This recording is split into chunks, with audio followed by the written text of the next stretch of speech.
امام کے تکبیر کے بعد کچھ لوگ کافی دیر سے اس رکن کو کرتے ہیں، اس کا کافی دیر سے کرنا غلط ہے۔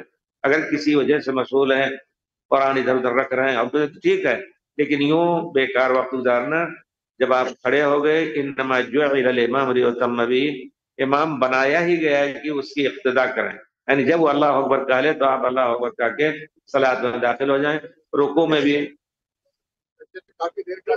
نہیں، یہ کافی دیر یہ بھی غلط ہو جائے گا۔ ایسا اگر کریں گے، امام اگر کھڑے ہو کر کے آپ سجدے میں پڑے ہیں اور وہ دوسری رکعت پڑھ کر کے رکوع میں چلے گئے تو آپ کی وہ رکعت غلط نہیں ہوگی، کیونکہ امام کے ساتھ وقت تھوڑا ہی وقت ملے، لیکن عادت یہ امام کے ساتھ مل لینا ہے۔